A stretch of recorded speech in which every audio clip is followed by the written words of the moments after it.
also the research from Mara. As you've seen on the screen just now, this webinar will be recorded. So please take that into account. We're also live streaming it actually on LinkedIn to also make it available for everyone who didn't come across it, who didn't sign up, but who's now maybe seeing that it's live and can, how do you call it? Yeah, zoom in online into the live stream. Yeah, we are a couple of minutes past 4, so let's get started. And today we also want to make this an interactive session, so to involve also you as the participants. And for this we will use Mentimeter. So we are using Mentimeter. For those of you who don't know it, here's a QR code which you can scan, and at the bottom here there's also a code with which you can access Menti. So if you go to menti.com and you enter this code, you will also get there. You can use your phone, you can use your iPad, you can use your computer itself and just open a new browser and a new tab, and then you can participate in this Mentimeter that we have set up for this webinar specifically today. All right, I will now switch my screen over to the Mentimeter over here. Here we go. And the first question I have for all of you is, with what questions do you go into today's webinar? Of course, interesting for us to see, maybe to see if we are matching in the end the expectations of all of you, and to see maybe what other topics that we don't cover today that we could maybe cover in the future. So I already see a few, such as skills, latest updates, circular hot topics, systemic approach, yeah, nice. Insights, so gaining new insights on circularity specifically, on the transformation, the social element of circularity as well, yeah, the skills. Yeah, we'll try to build the bridge from the content that we are presenting today to the skills that need to be brought into companies. And that's the beauty of the word cloud. So now you see a bit the different elements that come in here. Hot topics, yeah. Yeah, so this is also a bit feeling the pulse of the industry. What are the professionals, what are they driven by, and what are their main challenges? New technologies, also an interesting one. That goes a bit more into solutions, which is kind of the next step then afterwards. That's something we can also look at. For those of you who have not seen it, Sintra, the Finnish organization, has launched a report about the best solutions to drive the circular economy. So for the person who has put in solutions and innovations and technologies, that might be an interesting one to look at. Excellent, great. Thanks a lot for sharing your expectations, sharing your thoughts. I'll move on with the presentation because we have quite some ground to cover, and I'm really looking forward to kicking it off. So what is on the agenda for today? So first of all, we will introduce a survey we've done last year, basically to get some more insights into the circular transition. What are the key drivers and challenges of the professionals, of the companies out there? And we will talk to you about who did we ask about their key drivers and challenges, what were the results of the survey, and then make a bit of an analysis of those results. And of course, also speak about what limitations are there, to also see what else is needed in the future in further research. And then we will present to you Circularity Hands-on, a learning program that we have developed on the basis of the results of the outcome of this survey, to really, help companies overcome the challenges and, help them further leverage on those drivers and gains. And then we are really happy to also have Mara Haverkort from Het Groene Brein with us today as a keynote speaker. And afterwards, we will finish with some question and answers. So let's get started. I see some new people in the room, so feel free to introduce yourself in the chat. We will also use Menti today. I will get back to that. Who am I? Very briefly about myself. I'm working at InChange, the company that is organizing this webinar. Here responsible for the corporate trainings at InChange, so setting up learning experiences, workshops, trainings with companies and professionals out there who want to take the next step in terms of circularity, get more people on board, but also regarding other topics, you could say all kind of value chain related topics. With my background in economics and business, and more predominantly sustainable business, circularity is a bit the niche that I found here within InChange. So that's my passion and what I'm trying to really specialize in, and also sometimes deliver trainings in myself. But enough about myself. Today it's really about the content. So let's dive into that. So let's get started with the Circular Transformation Survey. Today we really present the results of that survey, and we would like to share that with all of you. And to get started, the starting point is, of course, what was the idea behind? So we wanted to genuinely explore the challenges and the potential that professionals and companies are seeing out there in the economy. And to do this, we collaborated with Windesheim University of Applied Sciences from the Netherlands, and we launched this survey. And the inspiration behind it was, we were thinking about setting up a learning program, a learning experience for professionals, for companies. And we thought, now, how can we design the most powerful learning experience? And to find out how we can design it, we started this survey to get some insights, what is needed. And then based on that, we developed Circularity Hands-On. And then finally, the impact. We really want to help with this survey and with this program to catalyze the development of new solutions that help change makers in their circular transition, basically. Not only that, another outcome is of course also the data set, and we plan to also make that available to whoever wants to have the insights. So students or researchers who want to have the data set, just let us know, and we are happy to share it with you, and maybe you can take the research to the next level. Now, what's the setup of this survey? It was completely anonymous, and basically based on our interaction with professionals and companies from the field, we identified 7 drivers and 7 challenges that are out there, and we asked the professionals out there to rank the 7 drivers from most important to least important, and the 7 challenges as well, and then analyze what are the most important ones for which audiences. And the target audience that we looked at were circular starters and innovators in the manufacturing industry. That was our target audience. And what is this all about? So why this audience? So why innovators, early adopters? We wanted to reach that audience because they are the ones that get this development, the circular economy, that drive the change, basically, that drive the transition within their companies and also beyond their companies. However, the most difficult part is then usually to get to this early majority, and this gap between those two is oftentimes called the big scary chasm. So we want to see what is this, what makes it difficult to overcome this gap, and what are the drivers to actually catalyze the development and bring us to this early majority. So this is really the gap that we want to bridge with this research, and show other people out there what the key drivers and challenges are. Moving on, so who exactly are our respondents? We have in total collected 491, so almost 500 responses. Out of those, we actually only kept 148 because we really thought quality over quantity.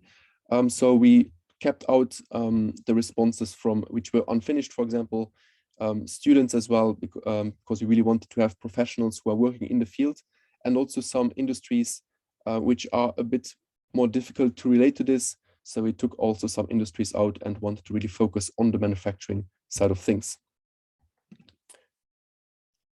More in detail about the respondents. So who are they? Which industry do they come from?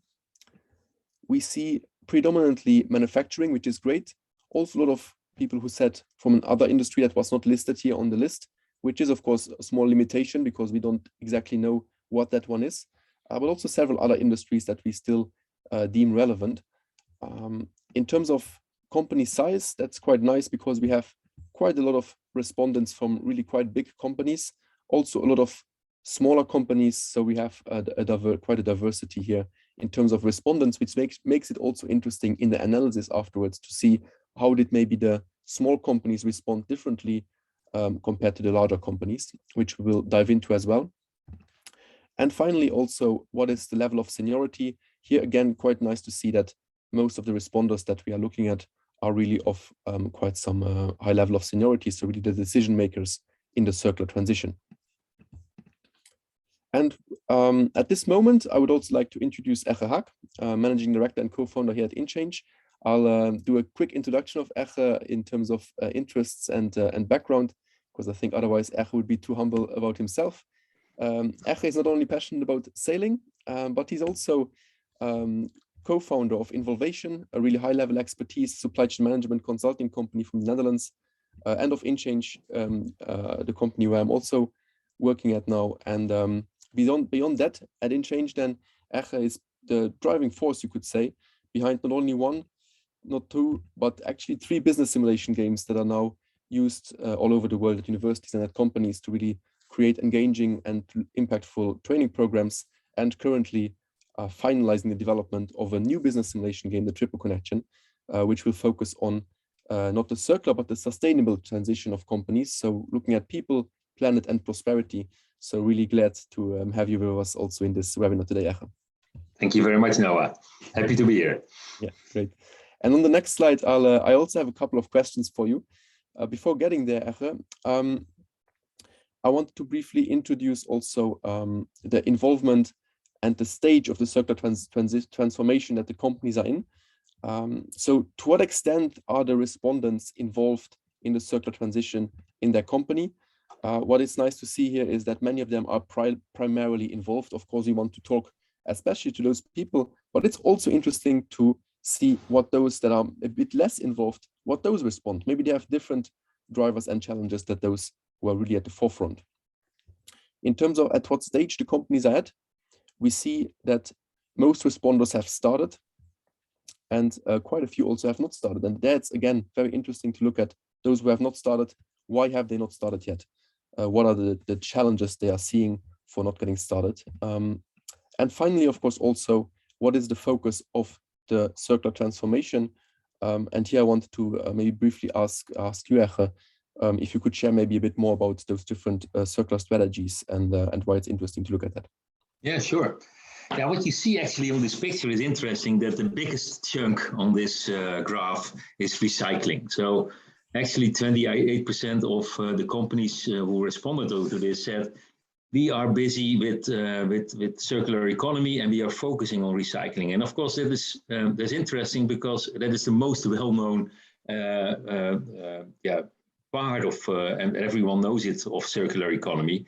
But it's also interesting to see that there are a few other elements mentioned as well. You see 7% remanufacturing, 11% reusing, 13% lifetime extension. And these are nice examples of other concepts which are maybe not that well known, but already very much adapted already with some companies.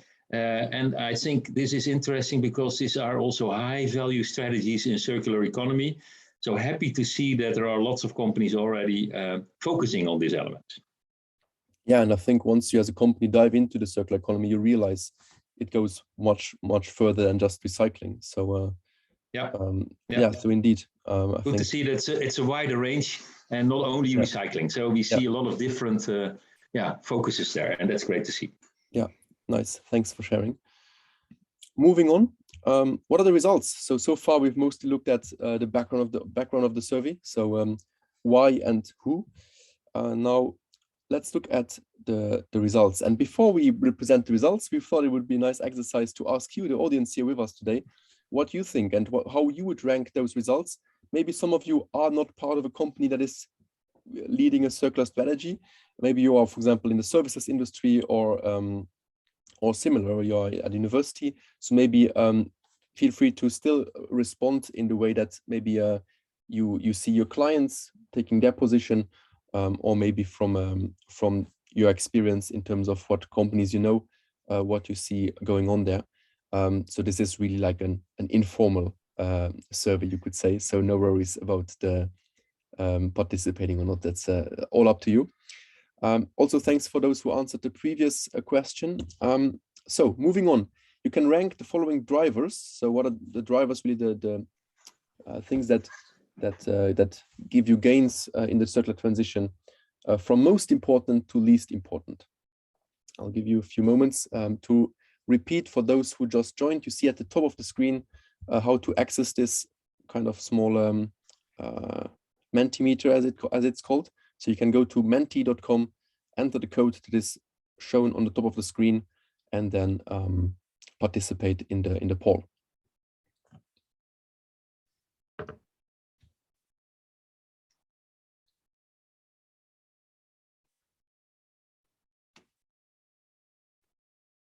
And this is of course nice with Mentimeter because we can see live how the bars are moving. So I really invite everyone who's in the audience to participate, share their insights. Really curious to see. And then what we will do is I will quickly take a picture. And then when I present the results of the survey, we can compare a bit. How much do they differ? How much are they the same? The results that we received today from all of you compared to the results from the survey. I see so far about getting close to 20 participants. We are with almost 50 in the room, so feel free to participate, everyone who hasn't plugged in their responses yet. For those who just joined the session, you can join us in this poll with going to menti.com on your phone or on your iPad or on your laptop in a new screen, so in a new window, and go to menti.com and enter the code that you can see at the top. And then you can participate in this poll. I'll just give it a couple of more seconds and then we can look at the result. So what we can see already is number one, having long-term continuity as a company. So the long-term survival of the company is the most important driver, which is a very interesting one. Simply doing the right thing ranks second. Promising business case, increasing risk level in material availability and pricing, changing legislation, competition is moving faster, and finally creating a better image. All right, great. Well, thanks a lot for everyone who participated. I will now take quickly a picture and then, oh, last change. All right, let's stay up to date. Here we go. Back to the presentation. Let's have a look what the responders of the survey told us. What we have seen here is actually that simply doing the right thing is the number one driver of the circular transformation. A very interesting one to look at. So that's the most important one. If we move on, we see increasing risk levels in material availability and pricing. Also, a very interesting one. Maybe Eche, can you share a few more words on that one? It's, I think, a very exciting one. It is exciting, and exactly, of course, because it's moving so fast. We did this survey, I think, 1 year ago, and within 1 year, the world has been drastically changed. And I think if you do this again, probably this will be on number one now. Yeah. With everything that's been going on, probably this is one of the might be one number one now. So that's compared to the results we got today. It's been actually at a joint number two. Simply doing the right thing, still really up there. Actually, I think that simply doing the right thing might also be a bit of a selection bias. I think most of the people that participated in the survey in terms of our target audience, but also most of the people in here today, are already quite passionate about circularity, probably already quite convinced about circularity. So for them, it's the right way to go. The trick is, of course, now how can we convince those who are not there yet, who don't believe in it so much yet? How can we convince those? And that's, of course, this gap that we need to bridge. Also interesting is that long-term continuity as a company only ranks, if we have a look, fourth in the survey that we did today. This was really the most important one, maybe also because of the things that happened in the past year. So this is the results that we received here. Very interesting to see, and we see that competition is moving faster than we are is number 7. Also quite interesting. Yeah, Eche, why could that be? Yeah, maybe it sounds surprising, but actually I don't think it is, because we asked, of course, a lot of companies out there who are first movers. So they probably are not taking action because of the competition, but because they want to get ahead of the competition. So this is typically an answer of the early adapters. And if we are going to ask this again in a few years, maybe the answer is different. Yeah. So probably the respondents are already ahead of competition, so they're not so concerned about this. Yeah. Excellent. Okay, well, thanks for sharing. Now, as mentioned, we will dive into some more specific elements of this. Maybe we'll make a bit of an analysis of the different responses. So we will look at some specific responders. So for those who are primarily involved in the circular transition, the risk that competition is moving faster is not a concern. As you remember, maybe from the beginning, most of the responders are primarily involved. So that's then also why this is the case. We just discussed it probably because they are not so concerned about this. For those not involved in transformation, the company's long-term continuity is the main reason to go circular. Remember today, this was also really one of the hot ones. So that's also quite interesting to look at. Now, if we look at companies with a lifetime extension strategy, they do so mostly because it forms a strong business case. Eche, you are working with quite a few companies who have ambitions to go circular because they do some workshops, trainings with us. Can you share a bit why lifetime extension strategy can be a strong business case? Yeah, when we talk about lifetime extension, we talk about creating a product that stands out longer in the market, and so fulfills its function for a longer time, maybe because more durability, maybe because we can find a second market for it, maybe you can refurbish it or repair or have a long warranty period. So, and actually this it means that you are actually trying to create a lot of value for customers, from a customer point of view. So I really believe that for a lot of companies out there, it can be a really strong business case because people are willing to pay for this. Okay, yeah, so it really brings value to the market. Nice, thanks for sharing. Moving on, for C-level change makers, so really the decision makers within the companies, simply doing the right thing is the most important driver to go circular. We discussed it, might also be a bit of a selection bias, we don't know, but that's actually good to see that that's such a strong element of it. Next element, when the circular transformation is complete, material availability and price volatility of supplies remain the major concern. So there were a few companies or respondents who said the circular transformation is complete. Of course, it's anonymous, but I would be really curious to understand what exactly is understood by complete. Oftentimes it's said, is it even possible to be completely circular as a company? It depends, of course, also of the objectives. But in those cases, material availability and price volatility remain a major concern. So again, maybe becoming even more circular might help here, but it also shows that this topic remains important, which I think is also quite an interesting insight. Quite a few companies actually said they were already complete with the circular transformation. So quite a small sample that we're looking at here, also keep that in mind. And for those companies that have not started the circular transformation, that was quite a large group. The transformation processes are the least driven by current and potential changes in legislation. This one I thought was quite interesting because I would actually think that for those companies who haven't started yet, that they are a bit afraid of the legislation, or that legislation could be something that they need to get prepared for. I don't know, do you agree, Eche? Yeah, I think so, but maybe they are not aware of it yet. That's also possible. I don't know. We didn't ask the companies themselves, but it's an interesting topic. I don't know why. Yeah, actually, good point. So maybe the companies, they are not involved in the circular transformation yet, so they're not really aware what legislation is out there. Is it really already that far? So that could really be. Maybe also again would be different responses now 1 year down the road. Yeah. Again, we would like to look at increasing risk levels in material availability and pricing. I asked you before, Eche, but maybe do you have a few specific... oh wait, before I ask you, I want to ask the audience.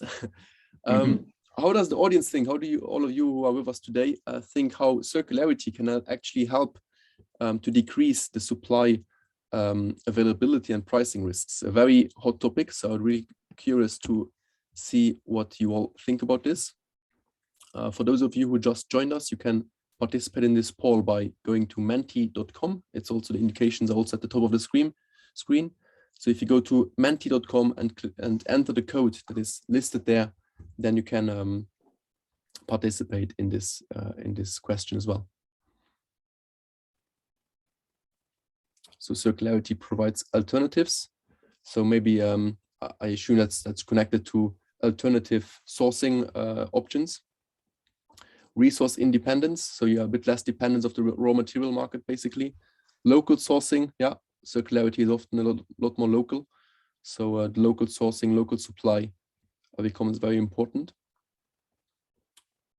closed loops are connected to that.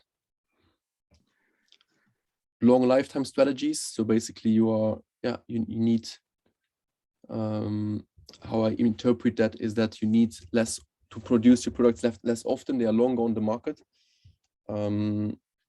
So you are more in the long term rather than on short term ups and downs, fluctuations. This is really great. That's how the word cloud is so exciting, because there's so many different elements coming in.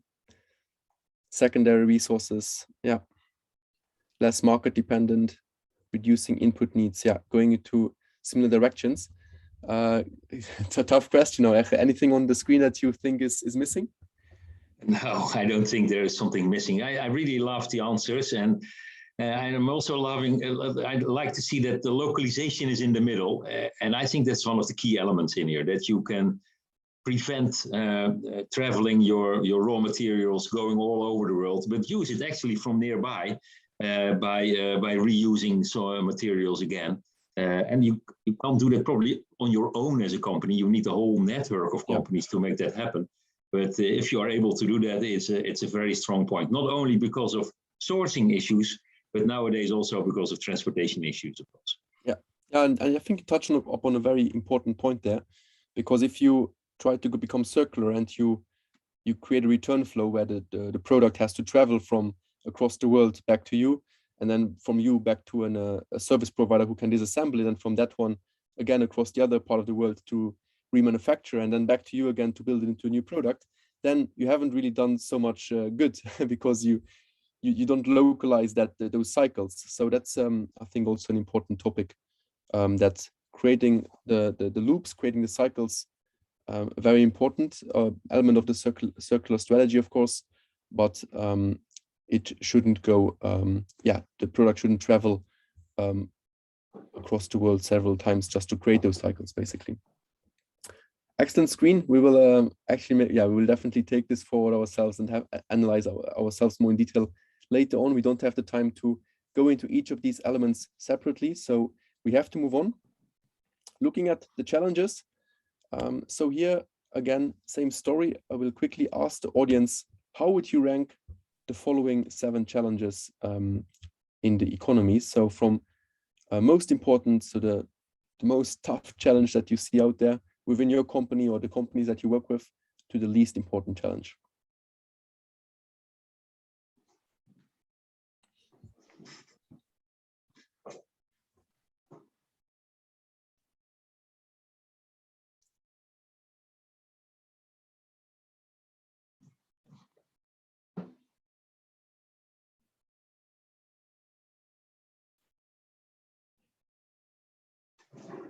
Probably takes some time, because it takes some time to think about this as well, I can imagine. See the first responses coming in. Excellent.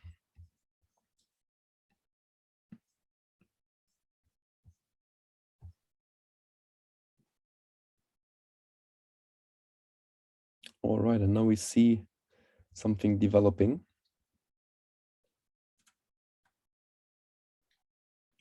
Lack of a long-term vision and strategy. Internal resistance against change.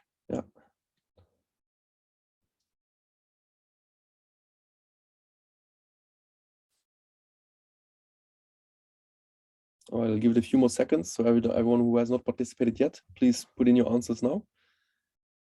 So we are around 20 respondents. All right. Let me take a picture again. So what we see is that lack of a long-term vision and strategy is really quite ahead as number 1. And then comes like more or less at the same level, internal resistance, silo thinking, time constraints and other priorities, and the difficulty to build an ecosystem, and lack of promising business case, as well as COVID-19 and remote work are coming a bit later in terms of priorities. Again, thanks for everyone who participated in this. Now let's have a look how this compares to the responses that we got. Going to the next screen, and we actually see that the lack of a long-term vision and strategy, just as in the responses we had today, is the number 1 challenge. So this is actually, I think, also quite an obvious thing, because the companies that have to go circular or that want to go circular, it's really a big project, and you have to first of all understand it and then build the strategy and the vision for your specific case, which isn't always that easy. Moving on, we also see that as number 2, it's the silos in the organizations. So silo thinking, the departments working on their own, and it's hard to make it cross-functional. Also a very interesting element that we are also seeing a lot with the customers that we work with, not only with regards to circularity, but with regards to other topics as well. Silo thinking is often getting in the way. And of course, time constraints, important in the short term or in the long term. And what has also here been a bit less relevant in the survey was COVID and remote work, the lack of a promising business case. The business case is oftentimes there, which is good to see. Internal resistance was a bit less important, but I think in our responses here, that was quite an important element. And then we also see the difficulty to build an ecosystem with external partners can also be quite challenging. Now, the lack of a long-term vision and strategy, as mentioned, the most important one. Maybe before we go to this question, I would also like to ask you, Eche, again. We have this element, difficulty to build an ecosystem of external partners to support this change. It's only at number 4. If we look at the responses that we got from the participants, we see that for large enterprises, this has been the least important challenge. Why might that be the case? Yeah, that's a good question. I think probably because they are large and they have the power to build, and maybe they already have an ecosystem of partners. Maybe they have to look at it again, and maybe to renew it again. But they have the power to make this ecosystem. I think it's much more difficult for smaller companies who wants to do the same, but don't have the power to bring that across. Yeah, probably true for many large companies. They probably already have the network, or if not, they have more resources to build it.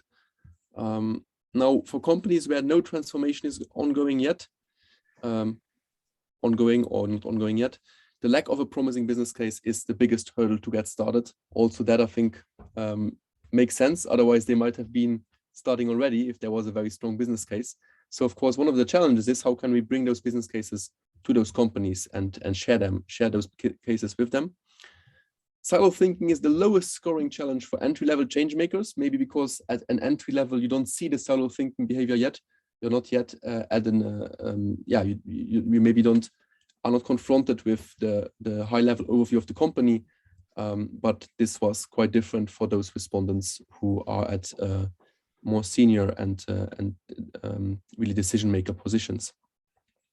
And then for small and medium-sized enterprises, the lack of a long-term vision poses the largest challenge, whereas for large enterprises, the tension between urgent on the short term versus important on the long term was the greatest challenge. Here again, for large enterprises, they have everything running. It's like a big machinery, and getting out of those rhythms and really changing things can be quite difficult. I'll skip the question on how would you help companies to get over, to accelerate the transition, because I see otherwise we would be running out of time. So limitations, very quickly, we limit number of relevant respondents and many indicating other as their sector. I mentioned this before, and also the analysis is staying quite at the surface. So we are not a research institute that can really dive into detail. So we really also, that's why we share the data set afterwards. So everyone who wants to dive more into detail, you are free to do so, and we are happy to share our results with you. And with that, actually, I would like to hand over to Eche to present the learning program, Circularity Hands-On, that we have developed based on the outcomes of that survey. So yeah, over to you, Eche. I'll click on the slides. So if I'm too slow. Great, yeah, I will. I'm happy to do so. Yeah, let me first introduce InChange a little bit. You didn't do yet. And as you said, we develop value chain leaders. So that's our mission, to develop leaders to actually create value chains of the future. And we do this by simulations, team building, but especially creating alignment and a real world experience. And that's why we believe in learning by doing, learning by our simulations. And that's also how we use to set up our circularity hands-on program. Maybe you can go to the next slide. to give an overview. We have 4 of them already mentioned by Noah. The triple connection, maybe to name one extra, is our newest game around sustainability in the broader sense. But for today, of course, we are talking about circularity. So we are talking about circular strategy. How do you create a circular business model? How do you create the right trade-offs, a profitable way to implement it in a business context? And that's what we have developed. We actually developed a program where you are a management team of a company, and with this management team you have to turn the company around and experience what it is to create that circular transition. That's the Blue Connection. And on top of that, we also have written a book around the topic, and that's a perfect fit with each other. And actually, that's what we want to bring together in this Circularity Hands-On program. We are not doing this alone. We are doing this together with BMI Lab, our German and Swiss partner. And they are completely focused on circular business models, and they have a very nice extra lectures around the topic, deep dives around the topic on every session of this Circularity Hands-On program. I think I will tell a little bit more later on. So it's all about transforming a company, an example company, a virtual company, with a team of 4 VPs or 4 directors, design and purchasing, sales, supply chain and finance all together, and work together, collaborate together, making all kinds of strategic and tactical choices to turn the company around into a real circular business. We are talking about an example company making e-bikes. In this case, you see it on the upper right corner. We have to design it. We have to make contracts with our retailers, maybe even introduce new business models like product as a service. So we create different dynamics, different cash flows. We have to make a community of partners. In this case, we also have to select, for instance, the right logistics and recycling service providers. And we are introducing in this Blue Connection a framework to measure circularity with the circular transition indicators. Maybe you know them from the World Business Council of Sustainable Development. And that's it in a nutshell, a few words. But what you really do is to experience. And the program looks like this. It is a 4-week program. And every week we have a 2-hour debrief with a deep dive. And a debrief means we are going to look back on what happened in the business simulation, and the deep dive is together with our partner BMI Lab. And in between the debriefs, we have the play of the simulation itself. That will take you, let's say, 1.5 hours in the week, and you can do it whenever you want during that week. That's in a nutshell the program. Our track partner, as I said, is BMI Lab. We are going to do several deep dive sessions together with them. You see them on the list: business model innovation, the circular canvas, and circular ecosystems, a very interesting topic. And then, of course, about business cases and how to translate it to your own environment. We already did this before. Last year, we had a very nice Circularity Hands-On program. You see on the left-hand side a few of the participants with great feedback. So you're all invited to join if you're interested in this. I think we are going to start again in October, is it? Yeah, it's on the list here, October 5. We're going to start again. So that's it from my side. Yeah, thanks a lot, Eche. Thanks for sharing. Of course, we will also share the slides for everyone who wants to look back at the presentation, at the results of the survey, wants to look back at the recording. We will share that as well. But without further ado, I would like to introduce Mara Haverkort from Het Groene Brein. She will talk about transition theory, how it helps us understand the challenges, and also what buttons we can push to accelerate the transition. And but I'll let you introduce your topic and yourself, Mara. So over to you. Thank you, Noah. Can everybody hear me well and properly? Yeah, perfect. Always good to check. Let's see, share my screen. Yeah, so first of all, thanks, Noah, for inviting me here today. Does everybody see my presentation, by the way? Yes, looks good, and happy to have you here. Yeah, thank you for inviting me here today. It was also very interesting to see the challenges and the drivers that businesses are facing nowadays. Yeah, so Noah invited me to share my insights on the challenges and opportunities that I see for my practice. And I will do so through the lens of transition theory. And transition theory is all about understanding how transitions come to be, and it provides tools for steering in transitions. And I believe it really provides the right insights in what barriers we may face and potentially also how we may overcome these barriers. Yeah, so perhaps it's good to start with a short introduction of myself, because I guess most of you do not know me.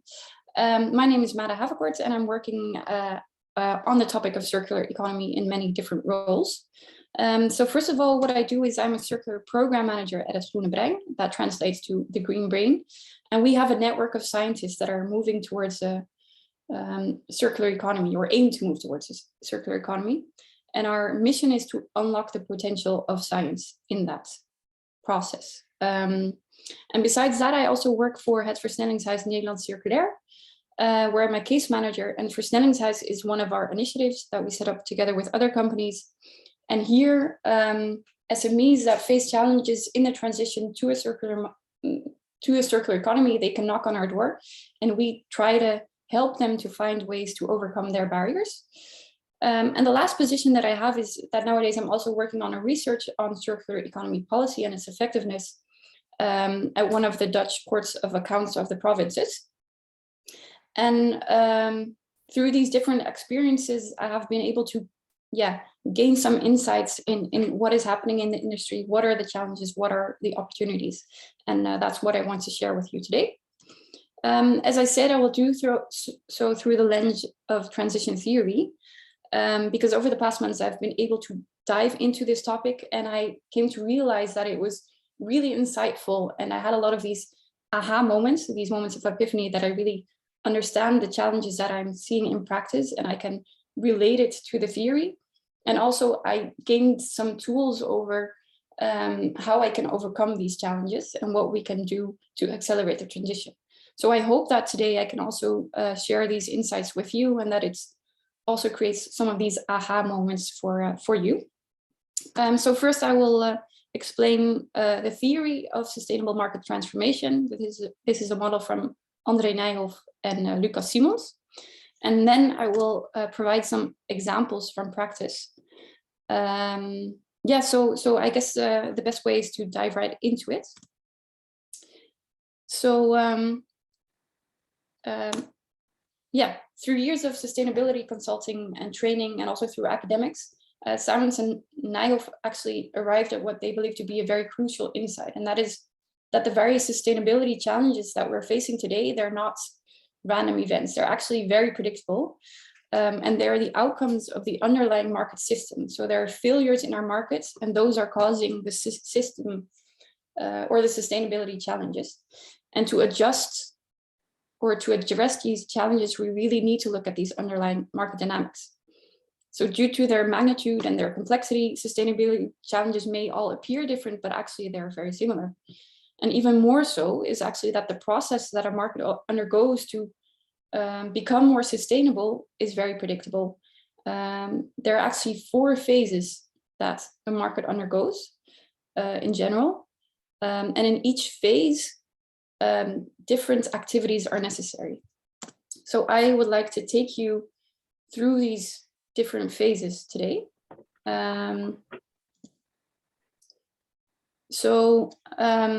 This is a sustainable market transformation framework, and it actually says that there are 4 phases. The first phase is the inception phase, and then you have the first movers phase, the critical mass, and the institutionalization phase. And perhaps it's good to start actually with what happens before the market transformation. So why is there no transformation process going on yet? So before the transformation, there actually may already be a sustainability challenge, but there's either no awareness of it, or the industry is actually denying the problem. It doesn't take the responsibility over the problem. And what ends this phase is that there's a very visible crisis that emerges very often. So for instance, this can be a collapse of a factory building that shows that there are social issues in in the supply chain that need to be addressed, but it can also be growing scarcity of resources. That shows that we need to address the way we use our resources. And of course, climate change is nowadays also a big factor that moves us to look at solutions and moves us to move to a more sustainable markets.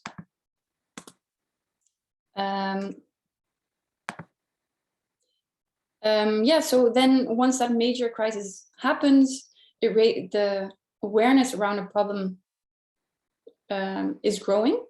And what you see is that in the beginning, industry stakeholders may still downplay the problem or they deny their responsibility, but the public pressure is growing and increasing the sense of urgency, and thereby stimulating the front runners to initiate projects. These are high profile, but still isolated projects. And it's often things they do next to their core activities. So it's not integrated into their main process. And very often it's PR activities, for instance. And throughout this phase, the problems in the sector still persist, but there's an increasing realization that sustainability can be leveraged as a way of gaining competitive advantage, because the awareness of the problem is growing and they discover methods to deal with the problem. So in the second phase, the first movers phase, or also the competition phase, the companies are working on integrating those methods that were first their pilots into their core activities. And they're really trying to make this a competitive advantage. And every company is developing their own methods, their own labels, and their own tools. And you really see this explosion of activities happening. But throughout the phase, you see a growing awareness that to really make the change, we need to collaborate, because we can't address the underlying market problems on our own. So that is when the third phase arises. And the third phase, companies get together, industry stakeholders get together to develop a common vision of what needs to happen. And they come to realize that responsible production and moving forward is in their common interest. So there are multi-stakeholders initiatives that are set up with industries, governments, and civil society actors. And they develop a sector-wide vision. And more there's a call for institutionalization of this vision and of the new way of working that emerges. So that is the institutionalization phase. And in this phase, they really try to make the new way of working the new normal and create a level playing field and ensure that the free riders that are not yet working on the sustainability issue need to follow them as well. So that is the last phase of the sustainable market transformation. And this is, in total, the process of how a market transforms to a more sustainable market.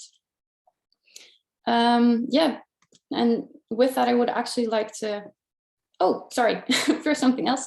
So what is really important in this framework is that each stakeholder has its own roles. And perhaps there are also different stakeholders here. And you can look into the table to see what your role could be in the different phases. Perhaps you also recognize some things. But what this model says is that the success of a transition and the speed of a transition is really dependent on the understanding of your role and the coordination between the different activities that are taking place. And this coordinating role, often people look at the government to take this role, but it doesn't actually have to be the government. It can also be an industry player or a market player that it takes on this role. So next I would like to dive in some of the examples that I know from practice. And I would like to start with an example from Sinem Tunster. And Sinem Tunster is actually an entrepreneur from Amsterdam that I got to know through my work at Het Versnellingshuis. And she knocked on my door because she discovered that there's a big problem, sustainability issue within the cosmetics industry. So there's a lot of waste in the cosmetics industry. And what she did is she set up a website in which she sells products that would have otherwise been thrown away for instance, because there's a small damage in the product. But she says, you know what, this is not going to create the real change. If I really want to make this transition happen, if I really want to focus on the core root of the problem, I need to bring the whole sector together. And she tried to do that, but it was really a challenge for her.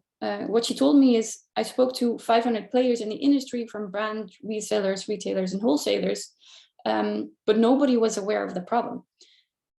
She's also talked to one of the representatives of the Dutch, of one of the Dutch sector organizations, and that said, listen, we do not recognize this problem, and we don't want to take responsibility over it. So this is very very typical for this first phase of a transition, in which perhaps there is not yet enough awareness for the problem. So if you then look back at the model, you can perhaps realize that a good step to take would maybe be campaigning or doing research to increase the awareness of the problem, so that the industry is more willing to cooperate. Another example is from Pease, and Pease is a coffee manufacturing company. And like many other companies, it's looking at how it can become more sustainable. And in a quiz to do so, it was looking at their impact of their packaging. And it developed all kinds of new packaging, including biodegradable packaging. And it found that the biodegradable packaging was the most sustainable option. But then it realized that their packaging is actually unsuitable for the current processing of the waste. So the waste system, the waste collection system the waste processing system, is not suitable for this type of packaging. And this is also a very typical example of something that might happen after that second phase. So they're all different projects and innovations that happen, but because there's not a coordination, because there's not one strategy to move forward, there are some barriers, and so the sector really needs to work together to decide on, okay, this biodegradable packaging, is this the way forward, or do we want to do something else? Do we want to create a collection system, or are we going to say, no, this is not the way to go? Another example is from Transitieteam Consumptiegoederen. That's the transition team of consumer goods in the Netherlands. It's one of the main focus areas of the circular transition in the Netherlands, where a colleague of mine works for this team. And the electronics consumer good are a very wasteful sector, but the chair of this team said, luckily, we see many positive developments. Entrepreneurs are experimenting with new business models, such as product as a service, and circular design is gaining ground. But a circular product still ends up as waste if the return process is not arranged. And a product that is collected but has no circular design does not solve anything either. So in short, individual interventions are not enough, and we need to work together and take responsibility for the bigger picture. This again is a very typical example of something that is happening in this third phase, where the industry is collaborating together to move forward. And what Annemarie Rakhorst, the chair of this team, actually did is, together with industry players, they developed a roadmap to work to a more circular sector. So they decided on what the strategy was they needed to take and what next steps were on the way. One last example is from regenerative farming. Another initiative that one of my colleagues is working on. And what my colleague told me is that a lot of farmers are piloting with different ways to implement regenerative farming, but they're really struggling with their the profitability of their business model. And they are already collaborating, but they're now really looking to the government to implement financial incentives for them to make the business model more attractive. Through actually ways of true pricing. So again, this could be an example of, for instance, this institutionalization phase in which they have experimented with different ways. They have been looking together to see what way the sector needs to go. But now they're looking at the government to create these financial incentives for them to actually move forward. Yeah, so that was a couple of examples from practice to understand the sustainable market transformation concept. I hope it was insightful for you. And that is what I would like to, what I wanted to share today. And perhaps there are some questions that I could answer. I already saw some positive feedback from the audience, some great examples. So I think that's really appreciated. Also some that ask for the slides. Of course. We are definitely sharing the recording. Up to you if you want to share the slides, Mara. But of course, yeah, very willing to share the slides. All right, great. Any other questions for Mara? Feel free to drop them in the chat. We can pick them up here. I also saw some questions beforehand regarding the presentation from Echa and myself, so we'll try to also get back to those. I see some about the terms about using and quoting the results. We'll follow up about that in the follow-up emails.